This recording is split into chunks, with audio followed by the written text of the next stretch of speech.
¿Alguna vez te has sentido que todo lo que planeaste para tu vida no salió como lo habías planeado?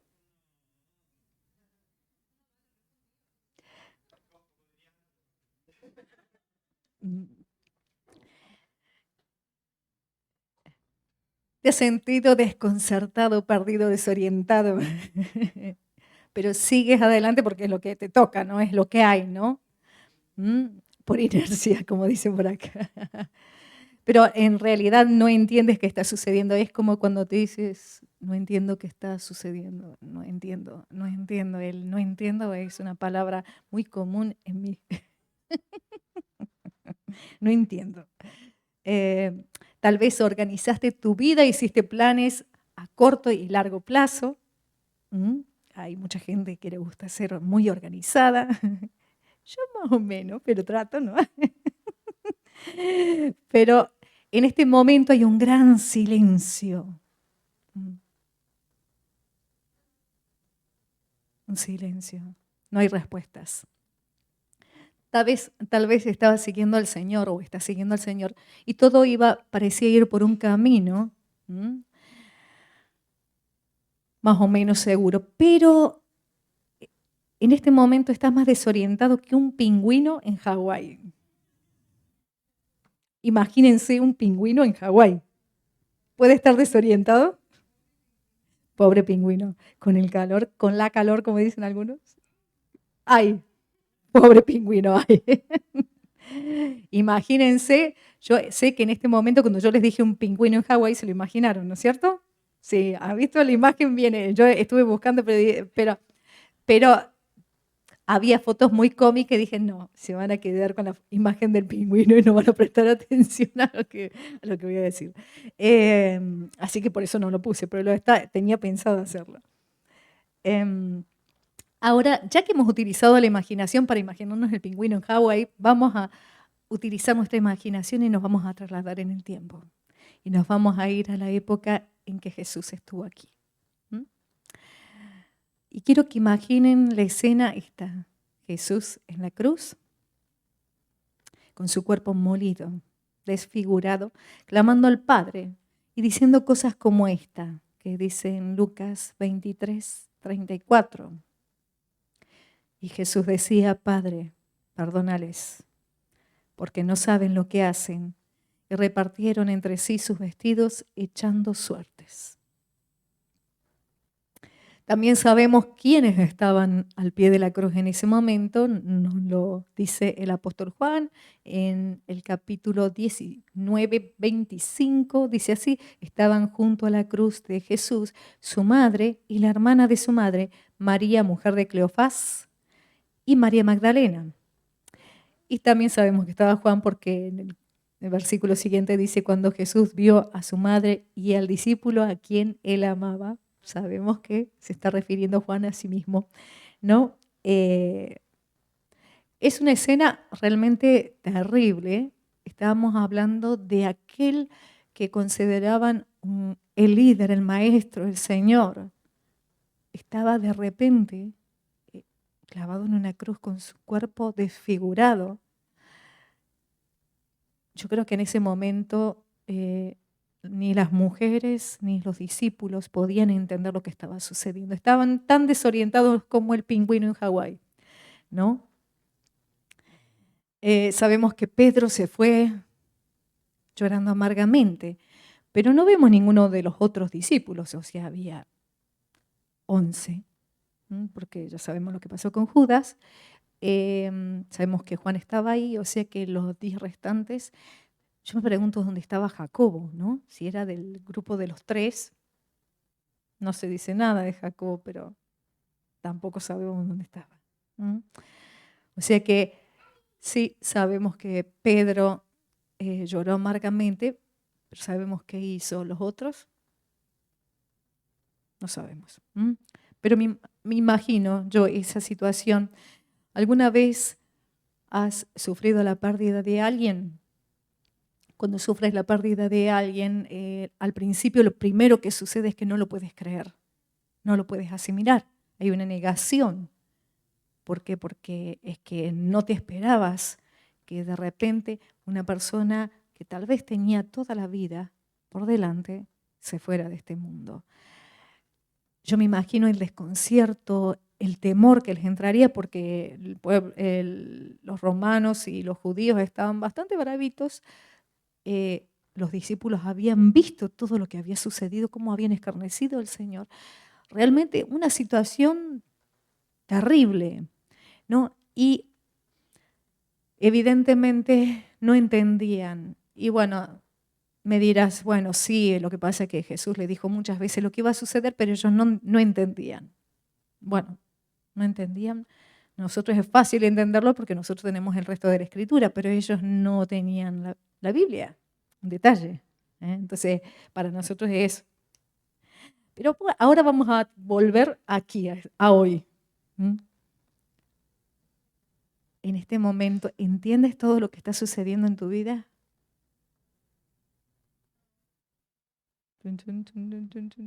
¿Entienden todo? Yo tampoco.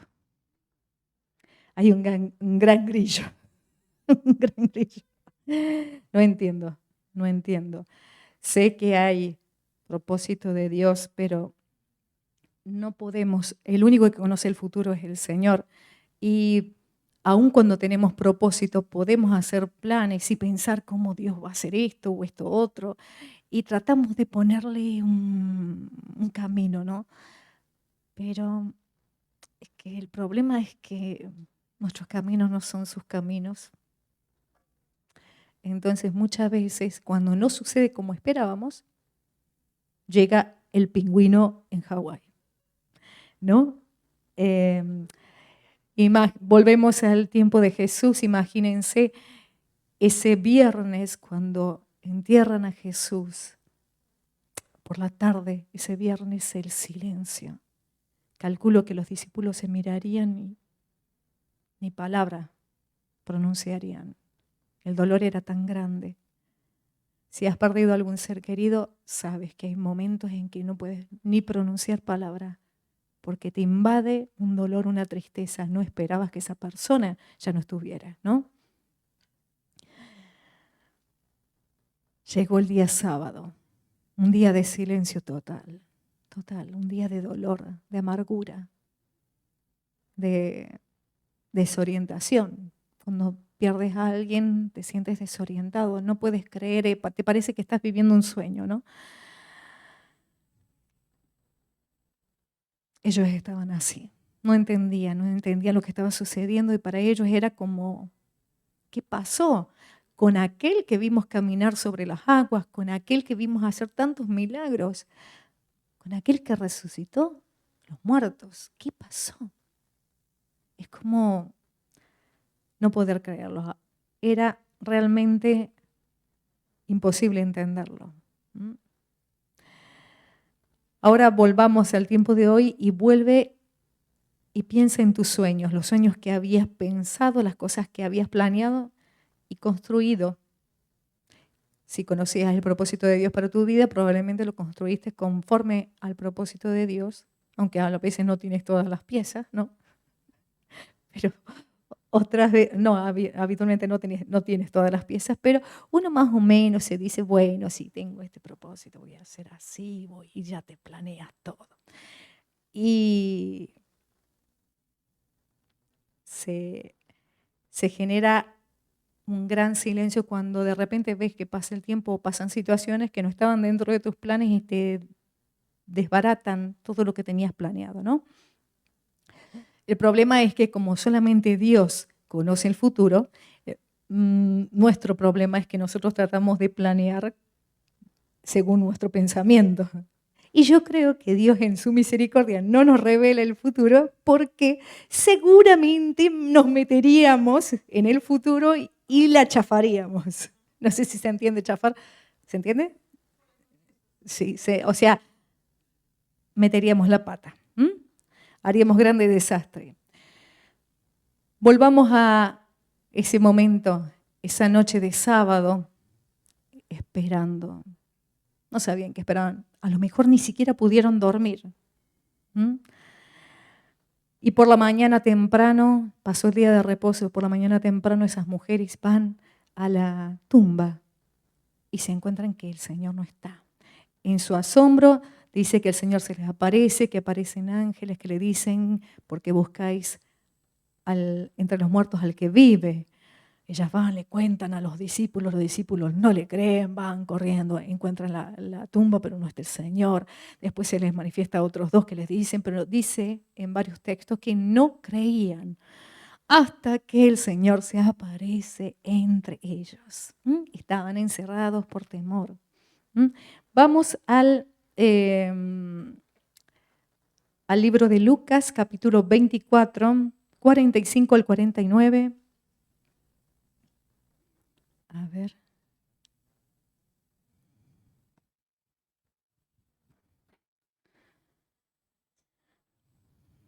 Cuando lo tengan, digan ya.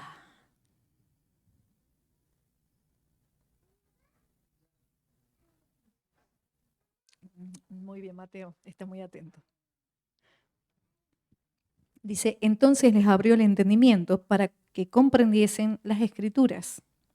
Y les dijo, así está escrito, y así fue necesario que el Cristo padeciese y resucitase de entre los muertos al tercer día, y que se predicase en su nombre el arrepentimiento y el perdón de pecados en todas las naciones, comenzando desde Jerusalén. Y vosotros sois testigos de estas cosas. Y aquí yo enviaré la promesa de mi Padre sobre vosotros. Pero quedaos vosotros en la ciudad de Jerusalén hasta que seáis investidos de poder desde lo alto. Cosas para destacar. Entonces les abrió el entendimiento. Pregunto, ¿era necesario que sucediera todo esto? ¿Qué opinan? Aunque en medio del dolor era necesario. Y dice que su entendimiento fueron abiertos. Ahora ellos entendían las cosas que Jesús les había enseñado, cosas sin las cuales no podrían hacer la labor que se les encomendaba en este momento, que era que predicaran a todas las naciones, comenzando desde Jerusalén, ¿no? Y vamos a ver algunas cosas que les enseñó, sin las cuales no podrían hacer la obra. Primero, humildad. Juan 13, versículos 7 y 13 al 17. A ver si lo puede leer.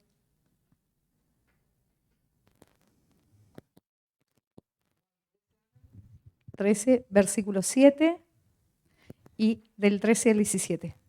Vale. Juan 13, 7. Respondió Jesús y le dijo, lo que yo hago tú no lo comprendes ahora, mas lo entenderás después. Y el 13 en adelante. Y el 13 dice, vosotros me llamáis maestro y señor, y decís bien, porque lo soy.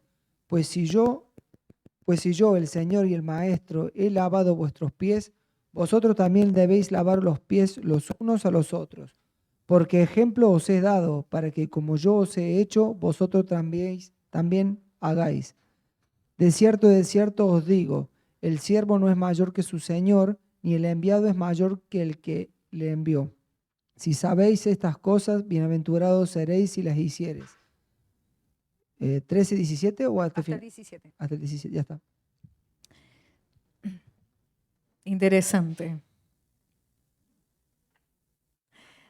Interesante. Principios básicos. Humildad. Si quieres ser discípulo, el principio para ser discípulo es el servicio. Para gobernar hay que servir. Un detalle, ¿no? ¿Por qué? En algún momento Jesús les enseñó, dice, habéis oído o habéis visto que los gobernantes se enseñorean sobre los pueblos que gobiernan, bla, bla, bla. Pero yo os digo que entre vosotros no será así. Dijo, miren, saben que yo soy el Señor y el Maestro. yo tengo todo el poder. Jesús sabía quién era. Pero él agarró, se ciñó, se puso una toalla y empezó a lavarle los pies a sus discípulos. Esa era una tarea que hacían habitualmente los esclavos. Una tarea desagradable, porque por lo general los pies no es precisamente que estaban muy limpitos en esa época, ¿no? Y sabemos que Pedro dice, Señor, ¿me vas a lavar los pies? A mí no me vas a lavar los pies. Y Jesús le dice, tú ahora, en el versículo 7 dice, lo que yo hago ahora, tú no lo comprendes, más lo entenderás después. Ya le estaba diciendo, yo sé que tú no entiendes esto, pero ya lo vas a entender, llegará el momento, ¿no? Les estaba enseñando que si quieres estar en un cargo de autoridad, no es diciendo, haga lo que yo digo, sino es sirviendo, es en el servicio que hay autoridad. La autoridad está en el servicio y no en las cosas visibles, sino en el corazón que sabe servir, ¿no? O sea, la autoridad comienza en el servicio. Segundo punto, dependencia de Él, unidad. Sabemos que Pedro dijo, Señor, incluso hasta la muerte te seguiré. Y Jesús le dijo, Pedro, antes de que el gallo cante me habrás negado 3 veces. Pedro estaba confiando en sus fuerzas, estaba confiando en su hombría, en su valentía. Pero Jesús le dice, mira, Pedro, ¿sabes qué? No. Te puedo asegurar que cuando llegue el momento, me vas a haber negado 3 veces. ¿Y saben qué? Dios permite esas cosas. A mí me pasó una vez. Y Dios nos prueba el corazón y nos hace ver que nuestra valentía, nuestro empuje, nuestras capacidades, no sirven de nada en Él. Porque Él no necesita eso, Él tan solo necesita tu corazón. Vamos a Juan 15:5, a ver qué dice. Ahora vamos a entender por qué digo esto. Juan 15:5.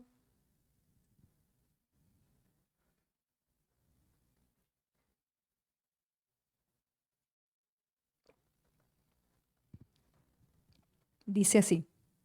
Yo soy la vid, vosotros los pámpanos, el que permanece en mí y yo en él, este lleva mucho fruto, porque separados de mí, nada podéis hacer. ¿Queda claro? Separado de él, nada podéis hacer. Para hacer la obra que el Señor nos encomendó, necesitamos estar pegados para llevar fruto. Tercer punto, amor unos con otros. Era dependencia de él, unidad. Amor uno con otro es el punto 3. Bueno, vamos a Juan 13, 34 y 35. Juan 13, 34 y 35. ¿Sí? Dice, un mandamiento nuevo os doy, que os améis unos a otros como yo os he amado, que también os améis unos a otros. En esto conocerán que todos sois mis discípulos, si tuviereis amor los unos con los otros. Otro detalle. Vimos que el principio el principio de la autoridad comienza en el servicio, que separado de él nada podemos hacer y que nos conocerán en que nos amemos unos a otros. No es mirar a ver qué hace el hermanito, mira cómo se porta, qué bárbaro. Mira lo falluto que es. No sé si se entiende falluto. Miren, todo, qué bárbaro. ¿Cómo puede hacer esas cosas? Mira la hermanita. ¡Ah! Qué bárbaro. No te dice, que le hagas un escáner a la hermana o al hermano, ni que lo critiques, ni que trates de talarlo a ver si lo sacas del medio. Te dice, ámalo. Amar es amar unos a otros, es orar, es cuidar, es apoyar y es mirar como Él ve. ¿Mm? Muchas veces miramos conforme a nuestro juicio y a nuestra mirada y Dios ve de otra forma. Él ve el trabajo ya hecho. Él ve lo que Él pensó cuando te creó. Chachán, chachán. ¿No? Digo cara de asombro por aquí.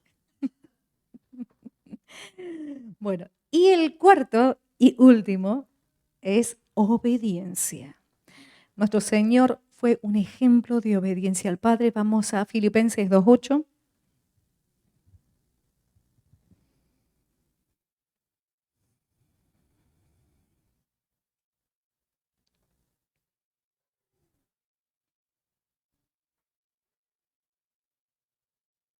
Dice así, y estando en la condición de hombre, se humilló a sí mismo. Se humilló a sí mismo, haciéndose obediente hasta la muerte y muerte de cruz. Con ese ejemplo, madre mía. Es el máximo, ¿no? A ver, yo voy a hacer otra pregunta. ¿A quién le gusta pasar por dificultades? A mí no. ¿A alguien le gusta pasar por dificultades? ¿Te gusta? No, a mí tampoco. A Fabi tampoco. ¿Por allá? ¿Te gusta pasar por dificultades, Nati? No, no. Por allá las muchachas tampoco, ¿no? La verdad que a nadie nos gusta pasar dificultades, pero muchas veces las dificultades tienen una razón de ser. En este caso era necesario que ellos pasaran por todo este momento de tristeza, de dolor, de angustia, de desorientación. Era necesario. Yo creo que si ellos hubieran entendido, probablemente hubieran tratado de intervenir en lo que Dios tenía planeado hacer, que era la redención del mundo, ¿no? Entonces, muchas veces en tu vida no vas a entender lo que está sucediendo, no tienes por qué entenderlo, Dios es soberano, y a veces necesitamos pasar por dificultades que exponen nuestro corazón. Hay cosas que están guardaditas acá adentro y que están muy, muy guardadas y que si te lo dicen, tú vas a decir, ¿qué va? Eso yo no lo tengo. Y después te vas a orar y te dice, pues sí lo tienes. O el Espíritu Santo te dice, cállate la boca, que te estás embarrando. No aclares que oscurece. No, ¿por qué? Porque muchas veces cuando te corrigen es porque hay algo que está escondido. Y a veces, cuando no entendemos de esa manera, nos pasan situaciones. Entonces, esas situaciones hacen efervecer lo que está escondido en el corazón. Y sale el alien que tenemos dentro. El alien, como digo yo, que estaba ahí escondido. Y la verdad que eso te pone de manifiesto. Dios permite que veas tu corazón. ¿Qué es lo que le pasó a Pedro? No vemos a los otros discípulos, pero con el silencio y la ausencia está todo dicho. Por lo menos Pedro fue osado. Él intentó, lo hizo con todo el corazón. Los otros, un gran grillo los acompañaba. ¿No? El pasar situaciones la vamos a pasar todos. Tú decides si dejas que esa situación produzca la transformación que tiene que producir en tu vida o si haces el gran esquive, la gran Houdini y dices para otro momento. Ya claro que si no la pasas en esta, tiempo después volverá a repetirse la misma situación, ¿vale? De otra manera, pero va a volver a repetirse. Es necesario que pasemos estas situaciones y que seamos confrontados. Si realmente deseamos cumplir el propósito que Dios tiene para nuestra vida, es necesario. Porque nosotros, seamos sinceros, nosotros nos vamos a corregir a nosotros mismos y por lo general siempre pensamos que los otros están locos y que nosotros tenemos razón y que estamos en todo lo correcto. Sobre todo cuando te marcan, cuando son cosas que, bueno, uno ya sabe que tiene, dices, bueno, sí, vale. Pero cuando te dicen algo que tú dices, ni loco, yo eso, para nada, seguro que está escondido ahí. O sea, a nadie nos gusta pasar dificultad, pero esas dificultades lo que van a hacer es transformar nuestras vidas. Así como en la vida de los apóstoles, ellos estuvieron 3 años viviendo con Jesús y vieron un montón de cosas y vivieron un montón de situaciones y eso produjo un cambio. El Señor quebró todas las seguridades que ellos tenían, toda la entereza o la valentía que ellos creían. Con Pedro lo hizo. Pedro dijo, yo. Y Jesús le dijo, pues mira que no. Vas a necesitar ser investido con el poder de lo alto. Y volvemos al texto principal que es Lucas 24, 45 al 49 y lo volvemos a leer, ahora vamos a entender. Dice, entonces les abrió el entendimiento para que comprendiesen las Escrituras y les dijo, así está escrito, y así fue necesario que el Cristo padeciese y resucitase de los muertos al tercer día y que se predicase en su nombre el arrepentimiento y el perdón de pecados en todas las naciones. Vuelvo a repetir, entonces les abrió el entendimiento para que comprendiesen las Escrituras y les dijo, así está escrito y así fue necesario que Cristo padeciese y resucitase de los muertos al tercer día y que se predicase en su nombre el arrepentimiento y el perdón de pecados en todas las naciones, comenzando desde Jerusalén. Y vosotros sois testigos de estas cosas. He aquí yo enviaré la promesa de mi Padre sobre vosotros. Pero quedaos vosotros en la ciudad de Jerusalén hasta que seáis investidos de poder desde lo alto. Necesitamos pasar ese proceso y que el Señor abra nuestro entendimiento. Orar para que el Señor abra nuestro entendimiento para poder entender lo que estamos viviendo, aprender lo que necesitamos aprender, dejar que Dios transforme nuestro corazón y pedirle no solamente esa visión, ese amor que Él tiene, pedirle que nos revista de ese poder para ser testigos. Él dice a todas las naciones, comenzando desde Jerusalén. No sé si te va a tocar predicar acá, si te va a tocar predicar en otro lugar, si Dios algún día te mandará a otro país, lo que sea. Pero es necesario ese poder de lo alto para ser testigo, ya sea acá, en tu casa, en tu trabajo, en donde sea, o en otro país, necesitas el poder de lo alto para ser testigo, para que la gente vea en ti lo que necesita. Jesús permitió que ellos pasaran ese proceso para desbaratarles todas las seguridades que ellos tenían en sí mismos y que pudieran entender que separados de Él nada podían hacer, que fueran un ejemplo en humildad, en amor, en dependencia de Él, en obediencia. Entonces necesitamos pedirle que Él ponga su visión en nosotros, que abra nuestro entendimiento para mirar como Él mira y amar como Él ama. El amor que es a lo sumo, aquel que se entregó por nosotros. Entonces, te invito a que te pongas de pie y que le digas, Señor, abre mi entendimiento. Necesito que me hagas entender que si he estado haciendo cosas incorrectamente, si me he equivocado, si las situaciones que estoy viviendo son parte de un proceso que tú quieres que aprendas, hazme entender. Hazme entender. Enséñame a mirar como tú miras y a amar como tú amas. Lo que Jesús les transmitió todo el tiempo de su ministerio es el no mirar por sí mismo, sino mirar por los demás. Jesús en ningún momento estuvo mirando por sí mismo. Él miró siempre, en todo momento, por los demás. ¿Eres así? Mm.